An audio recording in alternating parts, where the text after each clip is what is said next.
നിങ്ങൾക്ക് യുദ്ധത്തോട് താല്പര്യമില്ലെങ്കിലും യുദ്ധത്തിന് നിങ്ങളോട് താല്പര്യമുണ്ടോ എന്ന പ്രസിദ്ധമായ വാചകം ഉദ്ധരിച്ചുകൊണ്ട് ഈ പങ്ക്തി ആരംഭിക്കട്ടെ.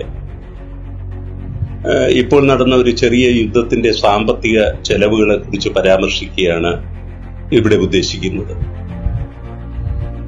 യഥാർത്ഥത്തിൽ മെയ് 7 തുടങ്ങിയ ഓപ്പറേഷൻ സിന്ദൂർ മെയ് 10 വൈകുന്നേരം 5 മണിക്ക് ഒരു ഒത്തുതീർപ്പിലെത്തി ഔദ്യോഗികമായി. ഇതിനെ സംബന്ധിച്ചിട്ടുള്ള ചെലവുകളുടെ ഒരു കണക്ക് അവതരിപ്പിക്കുക ഈ സാഹചര്യത്തിൽ വളരെ എളുപ്പമല്ല. എങ്കിലും ഒരു ചെറിയ യുദ്ധമെന്ന രീതിയിൽ നേരിട്ടുണ്ടായ ചെലവുകൾ പ്രധാനമായിട്ടും സേനകൾക്ക് യുദ്ധവിമാനങ്ങൾ തുടങ്ങിയ മറ്റു വാഹനങ്ങൾ, ആയുധങ്ങൾ എന്നിവയ്ക്ക് വേണ്ടി ചെലവഴിച്ച തുകയാണ്. അതിനോടൊപ്പം മറ്റു ചില ചെലവുകളും കടന്നു വരും. ഇതൊക്കെ ഏറ്റവും ഒടുവിൽ നടന്ന 2002 ഒരു സംഘർഷത്തിന്റെ ചെലവുമായിട്ട് അടുത്തെങ്കിലും വരുമെന്നുള്ള ഒരു അഭിപ്രായമാണ് പലരും രേഖപ്പെടുത്തുന്നത്. അന്ന് ഒരു ദിവസം ഇന്ത്യക്ക് 14.6 ബില്യൺ രൂപയാണ് ചെലവായത്. പാകിസ്ഥാന് 3.7 ബില്യൺ രൂപയുമാണ് ഒരു ദിവസം എന്ന കണക്കിൽ ചെലവഴിച്ചത്. അങ്ങനെ വരുമ്പോൾ ഇപ്പോഴത്തെ ഒരു ചെലവിലെ വർധനവും ഒക്കെ കണക്കെടുക്കുമ്പോൾ ഒരു 1460 കോടി രൂപ മുതൽ 5000 കോടി രൂപ വരെ ഒരു ദിവസം ചെലവഴിക്കാനുള്ള സാധ്യതയുണ്ട്. അപ്പൊ ഈ 4 ദിവസത്തെ കണക്ക് ആ രീതിയിൽ നമുക്ക് കണക്കാക്കിയെടുക്കാം ഏകദേശം.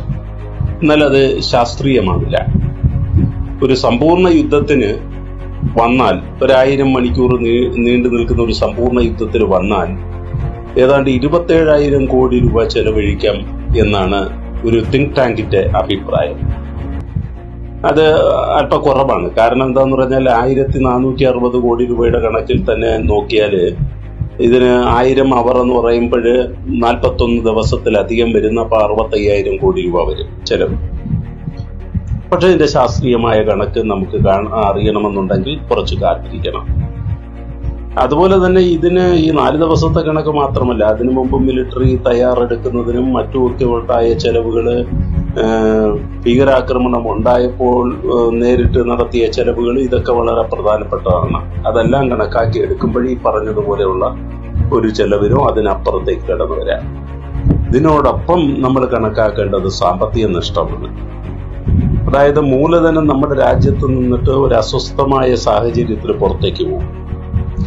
അതുപോലെ തന്നെ രൂപയുടെ മൂല്യം ഇടിയും, ചെറുതായിട്ടത് സംഭവിക്കുകയുണ്ടായി. അതുപോലെ ഓഹരി വിപണിയില് തിരുത്തലുണ്ടാവും. തിരുത്തലെന്ന് പറയാൻ പറ്റത്തില്ല, വില അല്പ ഇടിയും. അത് 2 ദിവസം ചെറുതായിട്ട് സംഭവിച്ചു, ഗുരുതരമായിട്ട് സംഭവിച്ചിട്ടില്ല. കാശ്മീരിൽ ഭീകരാക്രമണം ഉണ്ടായിട്ട് ഇതുവരെയായിട്ട് ടൂറിസം മേഖല തിരിച്ചു വന്നിട്ടില്ല. അതിലെ വരുമാനമെല്ലാം നഷ്ടപ്പെടുന്നുണ്ട്. ഉൽപാദന മേഖല ഈ അതിർത്തി പ്രദേശങ്ങളിലെല്ലാം നിശ്ചലമായി. കാരണം ഷെല്ലാക്രമണവും ഡ്രോണാക്രമണവും മിസൈൽ ആക്രമണവും കൊണ്ടിട്ട് പഞ്ചാബ്, പിന്നീട് ജമ്മു കാശ്മീർ തുടങ്ങിയ ഈ അതിർത്തി പ്രദേശങ്ങളിലെല്ലാം കാർഷിക മേഖല നിശ്ചലമാണ്. അത് ഉള്ള വ്യവസായ മേഖലയ്ക്കും നിശ്ചലം തന്നെയാണ്. അപ്പൊ അതിന്റെ വരുമാനം നഷ്ടപ്പെടും. ഏവിയേഷൻ സെക്ടറിന് വലിയ തിരിച്ചടിയാണ് ഉണ്ടായി. കാരണം പല വിമാനത്താവളങ്ങളും അടച്ചിട്ടു, പല വിമാന സർവീസുകളും ക്യാൻസൽ ചെയ്തു. ഇതിന്റെ വരുമാനമെല്ലാം നഷ്ടപ്പെട്ടു.